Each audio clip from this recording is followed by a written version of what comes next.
You're listening to the Parts Pros podcast, the only podcast made specifically for automotive parts professionals. We're here to dive into the latest industry trends, expert strategies, and real world solutions to drive success and boost your parts department bottom line. Here on season 2, we have got a special guest today. We have got Greg he is the parts manager at Diablo Subaru of Walnut Creek. I'm your host, Amanda. I'm an automotive marketing expert with more than a decade of experience helping dealerships drive growth in the ever evolving digital landscape. I also have Emily back here again today. She's from our official sponsor, Revolution Parts, and she is an e-commerce guru with 5 years of hands-on experience working with both OEM and aftermarket parts industry leaders. Hi, Emily, and welcome. Howdy, Amanda. Thanks for having me on again. I'm so stoked to be halfway through season 2 already and really, really excited to talk with Greg about a super hot button topic social media, marketing, branding. So let's get started. Absolutely. Greg is from Diablo Subaru in California, which is part of the Lithium Motors family of dealerships. He has been in the automotive industry for over 30 years. He spent 26 years with BMW and has now been with Subaru for 7. He is not only an expert in the world of parts, but also a social media guru, as Emily said. He has been working in social media and online parts advertising since 2008. So, since really the beginning of a lot of different social media channels. From online forums to influencer partnerships to managing his parts department social media presence, he has done it all. We're here today to talk about how he is going to use social media to boost his parts department and give you some tips and tricks on how you can do so as well. Hi, Greg. Welcome. Well, thank you for having me on. Absolutely. You want to share anything about your background or your experience, or maybe what made you get into social media in the first place? Well, social media or into online parts. Online Oh, parts I got into. Okay, as it started with online parts, I got into it because we had a need to sell off our takeoff wheels, our accessories that we maybe had loaded on a vehicle but couldn't sell or send back. So we started putting that stuff on eBay back in the day, and so we were an early adopter to that. Had eBay as a site, and so we saw some success. I was also an enthusiast of BMW back then, and I was also on the forums, and I used to see that there were certain people on the forums that were back then influencers. They were always on. People respected what they said. So I ended up hiring one of those guys. He was local to us as a my first online parts selling guy and influencer. And so he used to be on the forums and he would direct people to our eBay store, and that kind of start the whole thing. So that kind of gives you my background of where we started at and where I kind of eventually ended up going. So excellent. Now, social media has been traditionally, since at least the dawn of Facebook, something that was really centered around the sales department. It wasn't something that the parts department or even oftentimes the service department would get involved in. What made you say, "Hey, we should be doing social media in the parts department too"? well, like I said, start off in the forums, and I realized that we had success there. And then, you see the Kim Kardashians of the world, right? Out there promoting stuff. And I used to think, how I don't understand. It makes sense to me. But then I started to see, okay, these influencers are actually directing their millions of followers to their brand. So from my world, how do you sell more parts?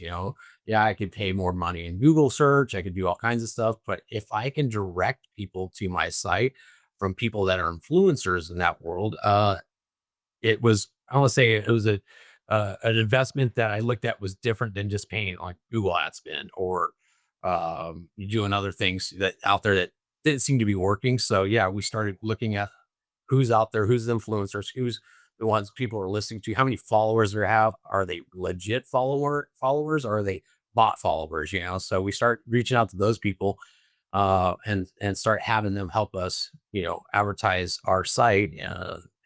We also do a lot of fun stuff too. It wasn't just like, hey, advertise us, we pay you. We do a lot of contests, a lot of free giveaways. We actually have people making content for us on there just by having a contest. It's like, hey, come up with the funniest reel, come up with the funniest skit, funniest meme, those kind of things. And that's kind of where we're at right now. What kind of things do you do for the contest? Do you give away like coupons or gift cards for parts? Actually, I don't. We'll do sometimes. I'd rather save that for other things. We do like giveaways like hats, merchandise. Right now we're giving away a light bar. That's like $500 light bar. For And what we on this one we're doing is a virtual car show, and we called it. You know, everyone hears of cars and coffee. We're Devil Subaru Parts, and we decided to do pitchforks and pickles. So it's kind of a play on the cars and coffees. So we're having people submit their cars, and we're doing a virtual car show because uh, we're online. We're not in one spot. So I've got people from all over the United States send me pictures of their virtual car show. That contest is kind of running, is actually running through the end of this month. We probably have about 8 to 10 people that have done it so far. Still trying to get more people involved in it, but it's been kind of fun. And, that's part of the thing. Have fun with the community that's, that's involved in this side of it. And, it's been fun. Let's put it that way.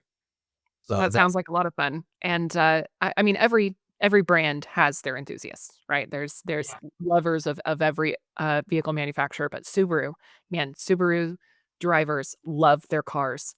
oh, I think that's the entire slogan that Subaru's using right now, "Love Subaru," right? yeah. And, so getting people involved and getting those enthusiasts involved and, getting them to share with you not only their, pictures of their vehicle, but also the wants, needs, desires that they have for their vehicle, that helps your parts department a lot. Oh yeah, yeah, for sure. And like I said, you talk about Subaru. I mean, not just with Subaru, but other brands you can do a similar thing with. But with Subaru, we're looking at also doing community involvement stuff with people on that. So one of our clubs that's in another state, they are doing autism awareness. So we also make up stickers. And so we do a lot of sticker exchange, or we'll make up, I don't know, 600 stickers, 200 stickers, depending on what it is, kind of make them limited edition and we'll give them out. Well, I mean, what's a sticker cost to ship out in the mail, right? 50 cents, I think, or 60 something. I don't know. We just send them out. And it's one of the ways that, like I said, we can kind of be part of the community and not just like, oh, we want to take your money and buy parts from us. We want to give back in a different way, and be part of it. So, Absolutely, and that is actually a great segue into my next question. Reputation. Every dealership, I think you talk to general managers, you talk to sales managers, you talk to service managers, and you say online reputation and they roll their eyes because that is the biggest headache that most dealerships have. But when it comes to building a good seller reputation for the parts department, it's hard, but it's essential because all this work that you're doing doesn't really benefit you if you don't have a good online reputation. So, what are your top tips for building a good seller reputation as a parts department?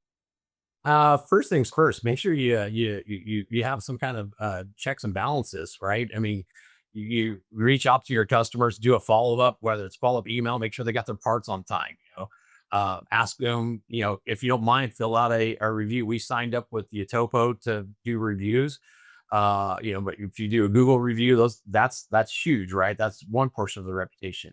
Um, and the social media side of it, you probably hear out there, it all it takes is one person, right? And one person can totally spill beans, to everyone else. And then, or you mess up one time. So if you do mess up, own it, right? Like, hey, a perfect example. I shipped out an engine block. We packed super expensive mistake, sent it out. It came damaged. Well, it's because we packaged it to a way that probably wasn't neat or should have been done better. We owned that instead of saying, well, have the shipping company or whatever. It's like, get him another engine. I know it's going to cost a lot, but uh, I didn't want that to go sideways on us. I didn't need that customer to, you know, first of all, I wanted them to feel like, hey, you have trust in us. We messed up. We're going to fix it. And, that way he'll be buying from us again. That was an expensive purchase for him, talking $2,000. And now we're gonna tell him like, oh, reach out to your shipping company. Well, we'll take care of it. We'll deal with it on our side, and get him another engine. And I think that's where a lot of people in this industry, they look at, oh, I don't want to eat this or I don't want to do that. But once again, you don't do that, your reputation's got to be ruined. And then you're just shot yourself in the foot. So I would say make sure that your customers are happy, and especially with being out there on social media, it's real easy to get, a bad reputation real quick. It goes both ways, right? You can have them say, these are the greatest guys ever. I call it building an army of social media people out there and they'll promote you all day long, but you do one thing the wrong way and it's the opposite. So, just take care of your customers. I mean, if you do, they'll keep coming back to you. Yeah, those repeat customers are important, especially somebody that's got enough experience or enough knowledge or is crazy enough to do the engine work themselves. If Mhm. you've got the skill and know-how to replace an engine, you've probably also got the skill and know-how to replace just about everything else. So you're probably going to be ordering more parts than your future. Either that or you don't have the skill and the know-how and you're going to be screwing a lot of things up and ordering more parts than your future. One way or another, right? But yeah, keep us as a customer, right? Absolutely. Okay, I've got one more question for you, then I'm gonna hand the reins over to Emily because I think she's got a few questions about social media too. What's one thing or several things that you see on social media that most dealerships are doing wrong? The one thing I'd say the biggest one is not being real. They portray their social media posts maybe are they want to be edgy. They don't want to be the generic photos. They're generic, card stocks, whatever you want to call it. You look at it and it's like I can go to the social media page and look at 5 Subaru dealerships and they're almost all the same. It's almost like it's the one marketing team doing all five. I would say do your own, be real. Whether the picture is not great, maybe uh, and maybe it's you're like, oh, I don't know, maybe I might offend someone. We don't want to go out and offend people, but you know, say like you can't cater to everyone. So if you're starting to wonder about like, I don't know, I'm trying to think of something that would come up that way, but and it just seems like it's always blah, right? And there's no like human aspect to it. So we get really like, well, I don't want to be seen as this, or I don't want to be seen as that. You know what? Put it out there, do what you need to do.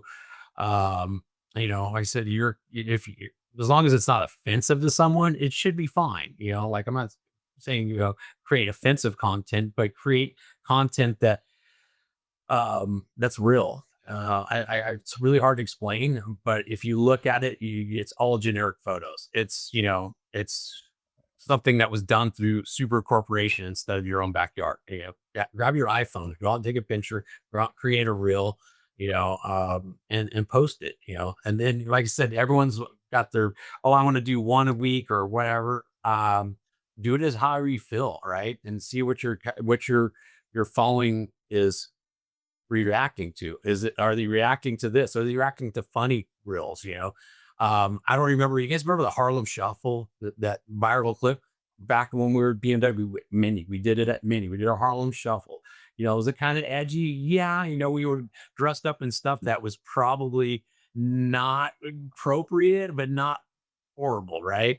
And it was fun, and people, had a good time with that. So I would say, go out, you see what the trends are, do something that way in your own way. Absolutely, and I think I'll piggyback on that as a marketer. I've been doing dealership marketing for a long time, and the things that I've always seen with dealership social media that is the most successful is getting your people involved, talking about the people that are in the dealership, talking about the faces that people will see. If you see somebody on social media and then you walk into the parts department and you see the person that you saw on social media in the parts department, that makes you as a customer feel good because you are connecting with somebody that you've emotionally connected with them already via the internet, and now you're connecting with them in person. While it may not, the person in the parts department may not even realize it, it makes the customer feel good to connect with real people. And Mhm. then on top of that, look what you just said, be unique. Your website can't be unique because your vehicle manufacturer has determined what your website looks like. And if you're owned by a large dealer group like Lithia's probably determined a lot of things about your branding, because you got to meet the standards of the dealer group. But when it comes to social media, that is the one place that you can kind of supposedly or quote unquote go off the rails Yes, and thank you. It was exactly what I was trying to portray. Yeah. really get individual and have a lot of fun with it. And I would say another thing that I found in working in dealership social media is talk to your people operations team or your HR team.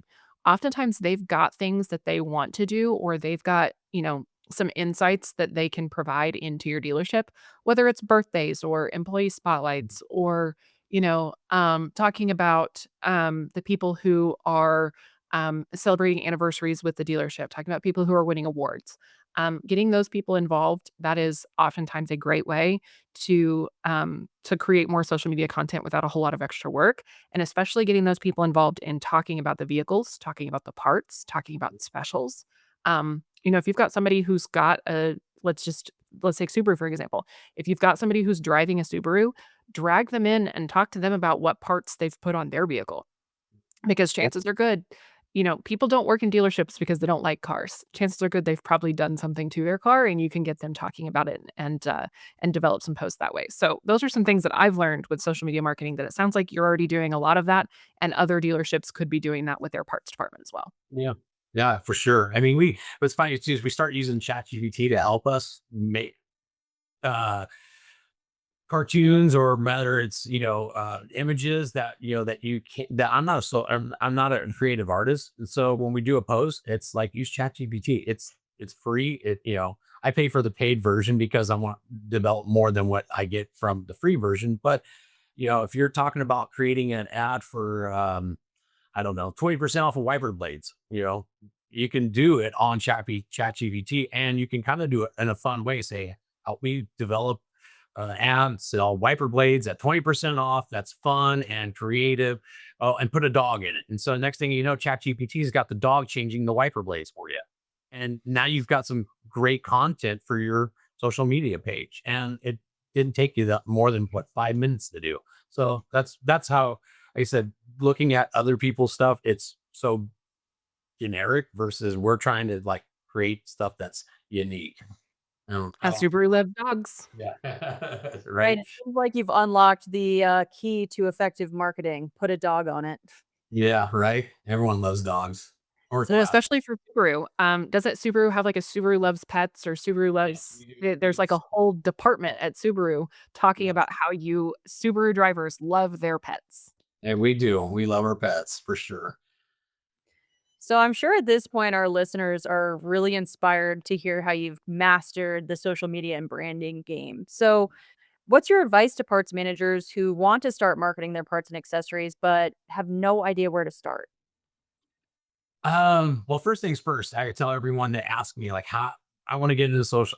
First, I want to get into selling parts, and first thing I says, you just can't just. I pay for a platform to sell my parts on, right? And then I paid for Google to get some keywords. That just doesn't work. I mean, you have to put something in to get something out of it.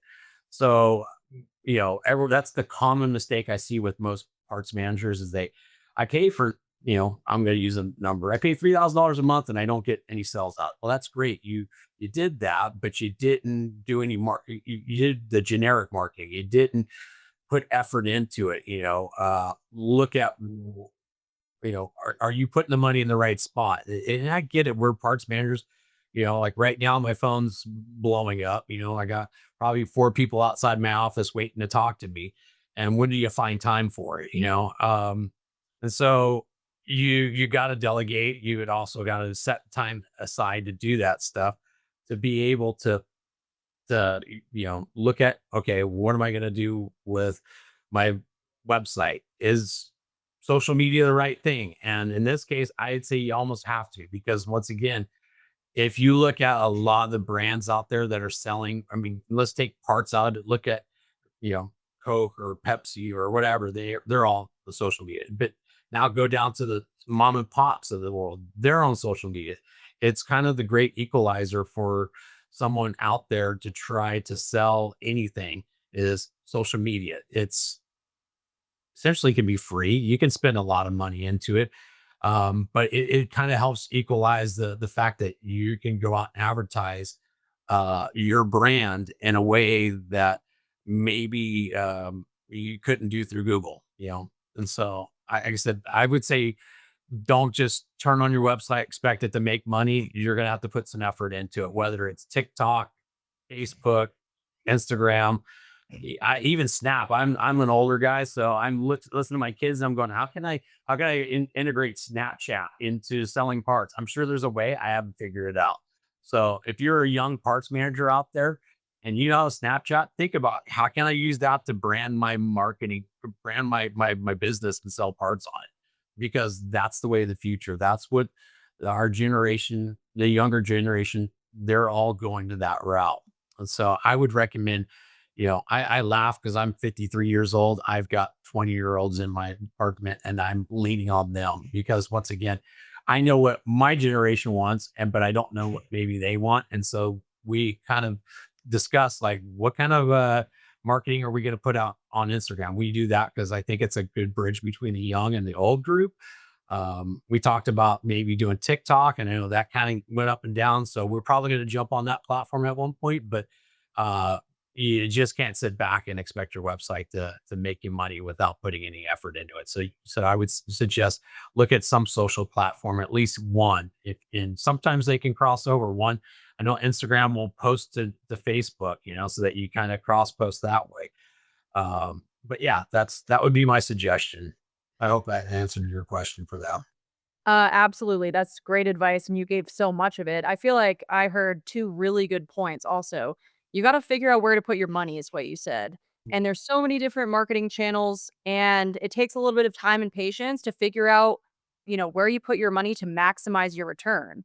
Um, you turn it on, it doesn't necessarily unfold into profit the next day, right? So it takes a little bit of time to build, a little bit of time to figure out what works for your business.